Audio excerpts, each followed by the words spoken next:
if Allen Robinson gets traded for pennies, I don't want to say pennies, but if he gets traded for a value that's less than his, like we're gonna flip some tables. And Jake, it's table flipping time, my man. I'm with you, man. I am absolutely with you. Any Rams fan that isn't upset about this return, I don't know what to tell you, because it's not like the Steelers. And here's the thing, Cam, this is where we're going to get into money a little bit here, right? We're going to get into value, these picks. So at the end of the day, when the Rams went out and they traded for a Von Miller, okay, they gave up a second and a third with the stipulation that the Broncos were taking care of it. For the most part, they're just taking care of that contract. They're eating the rest of it. It's a 1-year deal. The Rams don't have to take up too much. Because of it, the Broncos get more in return, right? They get more draft capital. You do this when you're a team that's, not going to make the playoffs, not going to win a Super Bowl that year. You make this trade at the deadline, and then next year you use those picks to help you in the draft, right? So you do that.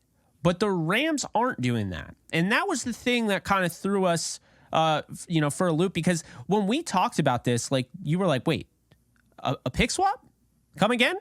Like, we texted about this. And look, I'll be honest with you. I didn't think it was going to be a ton until I read that the Rams were only saving $1.6 million. So I'm like, okay, if they're only saving $1.6 million in this trade, then they have to be getting at least a 7th. I mean, I wouldn't be surprised if it's a 4th. But then I remembered that it's Les Snead, who's the general manager, who routinely gets fleeced. I mean, let's just be honest here. Allen Robinson is getting paid pretty much his entire contract. The Rams are paying almost all of it. To not have him on the roster, to move up 17 spots in the 7th round, you couldn't even get a 7th rounder out of that. You couldn't even get a 2024 pick out of that. You settled for a pick swap in the 7th round. Like, I mean, at that point, and this is going to bring us to our Vibe or Don't Vibe with segment. Les Snead's lack of trade return is becoming a serious issue for the Rams. Vibe or Don't Vibe with Cam? Jake, I'm gonna say I don't vibe with it. It is concerning right now. It is concerning now what Les Snead is doing. But what I will say is that he has found success, right? I mean, my man hit a Super Bowl, in the recent years. So I don't vibe with his lack of trade return. But what I do vibe with is his ability to win. I do vibe with that, right?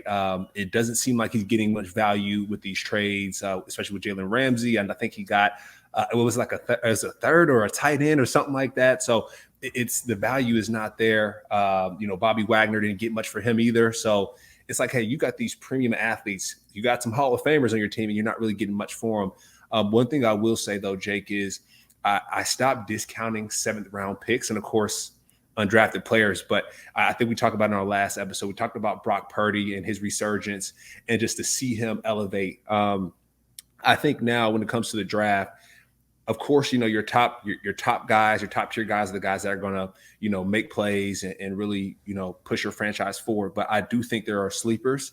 Wink, wink, a little nod to our next series here. But I do think there are sleepers in the draft. And so if the Rams are able to get a sleeper for Allen Robinson, job well done. But it's not looking ugly. So no vibe. It is looking ugly right now. So no vibe for me on that topic. Jake, what are your thoughts? I am going to absolutely vibe that it is becoming a serious issue for the Rams. Hear me out, Cam. All right. Because I like Les Snead. I know some people are going to be like, no, you don't. No, I actually do. Okay. I was the one that, banged the table to keep him with McVay. There were a lot of people that are saying the next head coach should pick a new GM. I wanted to stick by him, see what he could do without Fisher. But let's be honest here. If he's still with Fisher, he doesn't have a Super Bowl. You could argue he has more, leverage, more wiggle room to make moves because, he has a really good head coach right now. But would he still have that with Jeff Fisher? That's the thing. So I think a lot of the success Les Snead has had, while he deserves credit, that credit also has to go to Sean McVay, who the moment he stepped in the building, the moment Les Snead stepped in the building, things were different. You could tell. And I mean, obviously, you're in the building as well. Like, things are different. They're not the so-sar Rams anymore. Like, you guys had a chance to win some games, in my opinion, that, if Sean McVay was the head coach, you guys win. Like, I mean, that's just the facts. Yeah. You were in those close games. It's constantly, we should have won that game, coming from Rams fans. So my point is that when Les Snead steps in the building, he changes some things. But and they get rid of, thank God, the 4 pillars or whatever Billy Devaney had before, where they wouldn't draft any guys with character issues. And we talked about Janoris Jenkins didn't do anything when he got to the NFL. Nothing, not a peep. So anyway, he did change some things. But when you look at Sean McVay, the moment he steps in, they go to the playoffs. First time since 2004. You were there. The moment he steps in, playoffs, right? And then you have the Super Bowl in year 2, right? And then 2019, which was a down year. If the Rams, which you were also there, if the Rams, are playing in today's NFL with the 7-team format, they're in the playoffs. Then 2020, which is kind of a weird limbo year. The defense is fantastic. The offense isn't quite where it needs to be. You're still like, okay, this team still can do something. They win a playoff game. The next year, they win the Super Bowl. This year, it took all sorts of injuries to take them completely out of the playoffs and out of having a winning season for the first time in Sean McVay's career as a head coach. Snead deserves credit, no doubt. And Kroenke deserves credit for allowing Snead to make these moves, for being okay to spend money. But the fact of the matter is this. He does deserve blame for other things. There are different ways that they could have gone about this season. They are paying $74.5 million to players that will not contribute and will not be on the roster in 2023. These are the facts.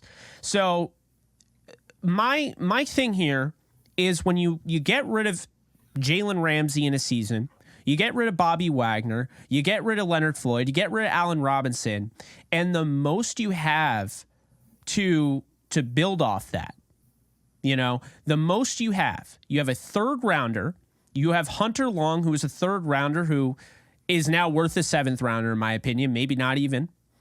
And you get a 7th round pick swap that you moved up a little bit in the draft in the 7th round. Oh my God. That much talent going out, that much money being paid, and just not a lot coming in. That grinds my gears, and it is becoming a serious issue for the Los Angeles Rams. And if this continues, there's going to be a problem. When you have all sorts of, fans saying the Les Snead special as opposed to pick swaps, that's not a good thing, man. That's not good. Mm-hmm. I like Les Snead. I better not see a draft house this year, but I do like Les Snead. And I like Sean McVay, the way they work together. And I think they're top 10 at each position. And I'm not calling for Les Snead's head. I don't think he should be fired. But I definitely think that it is a serious issue for the Rams because the constant do right by this guy, do right by this guy. Well, the last time I checked, and I know I do this with a former NFL player, and we are a player-friendly podcast here, or player-friendly show. Anytime you and I have a tandem, we have an understanding of each other. We support the player, but you can't have it both ways. You can't be like, yeah, we totally, we're all about getting Jalen Ramsey to Miami, so we're going to take less, or we got to do right by Allen Robinson because he wants to go to the Steelers. We're going to get less. You can't do that, but then also say, it's a business, so it's a business decision. Like, if you want to do right by Robert Woods, who was a team captain and a guy that fit the offense like a glove, don't trade him to begin with. Figure out a way to keep him. I don't have to tell you. I mean, you were very adamant about Bobby Woods being a guy, there in that locker room. But that's where I'm at, because you can't have it both ways. You can't be like, do right by the player. It's a business. Jake, one thing I will say, I do hope that Les Snead has something up his sleeve. I know I said it before, but I hope he has something up his sleeve. And that's why I said I'm not vibing, right? I have that crazy faith where Les Snead's gonna be like, gotcha. I'm hoping he's like, here for it. Gotcha. And I do think, Jake, What I'm hoping for, we call it hopeism. What I'm hoping for is with these minimal trades with some of the teams like the Dolphins, like the Steelers, I'm hoping that they have something worked out where it's like a gentleman's handshake, like, hey, like I'm gonna do you a solid right now, but in the future, let's figure this out. So that's what I'm hoping for. So Jake, what I will say for I'm not gonna vibe. I'm gonna go opposite of what you're vibing with. I'm not gonna vibe with it because I think he has a long-term plan. I think he is going to flip the script on us, Jake. Come the season. I think he's gonna flip the script, and I want to put a pin in this moment. I think in this draft, in this offseason, because when the time does come where it's like, oh, I see what you did there, Les. So I'm looking for one of those moments. It's a hope is a moment, but I have faith in my guy, Les Snead. Well, and I'll say this to your point, Cam, and that was a really interesting thing you made, like the handshake. I like that because, the gentleman's handshake, you could argue that's what happened with the Broncos. Before they got Von Miller, they did trade away Kenny Young and they got pennies for him. And then all of a sudden, it's like, hey, we need a linebacker. Our linebackers go down. You give us Kenny Young, and then we'll give you Von Miller at the trade deadline, weeks later. Interesting little thing there. I'm not going to say you're wrong. Yeah.